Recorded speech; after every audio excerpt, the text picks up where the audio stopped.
Hi everyone, thanks for tuning in. Today I want to talk about a hydraulic clutch. I'm going to use this VULCAN 1500 Classic as a sample, but any motorcycle with the hydraulic clutch will be a same thing. What you have in the clutch system, you have your master cylinder right here, then you have your line, and always in this area on this bike we got to take this cover off. It's what they call slave cylinder. So a lot of times happen that the slave cylinder is leaking, you don't even see it, and one day you ride and your clutch loses all pressure. You open the reservoir and it's empty. So I'm not gonna get into repairing it. It's clear you gotta get either rebuild kit or replace it, but the bleeding, it's what a lot of people might have a problem with. So let's get to it. Alright, so the first very important thing is cover up your gas tank or any other painted surfaces that could get splashed by the brake fluid. It'll damage your paint, it'll stain it, you'll be pissed. So protect your paint first. Then for the purpose of this video, I loosened up my hose, got all the fluid out.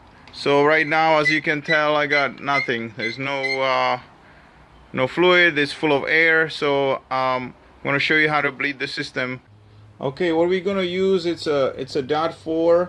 This is a Honda brand. Just any .4 brake fluid is fine. It's just the same thing that you have in your a brake system. So first I'm going to fill this. Put my brake fluid aside. And the secret here, leave this open. Cover this up with your finger and basically prime it. So as you pressing it, you kind of let some air out, and I hope you can see it, but there's a fluid coming out already. So now I got this piston here primed. So now I'm gonna screw this hose back on. It's always good to have a little rag or paper towel handy, because this is a messy job.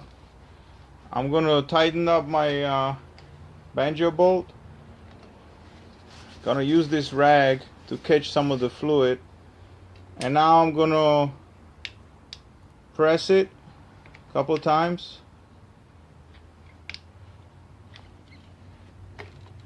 And release the air up here. You could see the bubbles coming out. And I actually got my clutch already because the hose and everything was still full. So it was this easy to get my pressure back up. But if everything is empty, when you do it this way, you're gonna feel the fluid going down, the piston actually pushing the fluid in. You're just gonna keep loosening it up. So 90% of the job gets done up here. To clarify, when do you press and when do you release is very similar to when you're bleeding the brakes on your car. So what you're gonna do, you press 2 or 3 times, hold it down and release it here.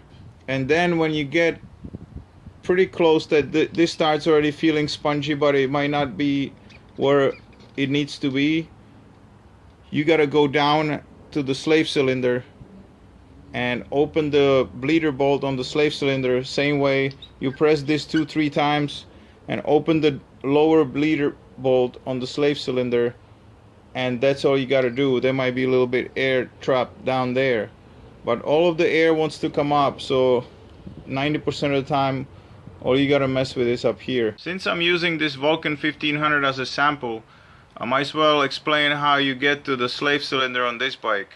First, you're gonna loosen up the bolts that holding this floorboard. After that, you gotta take the bolts that hold the shifters, the pinch bolts over here. You move the rear shifter out of the way, and then you got 4 bolts, 1, 2, 3, 4, and this whole cover is gonna come off. As soon as you take it off, you're gonna see the slave cylinder in this area. The hose goes to it, and next to it, it's got a 10mm little bleeder bolt. So that's all you gotta get to. Hopefully this was clear enough for everybody. And please subscribe if you found this helpful. Thanks. See you.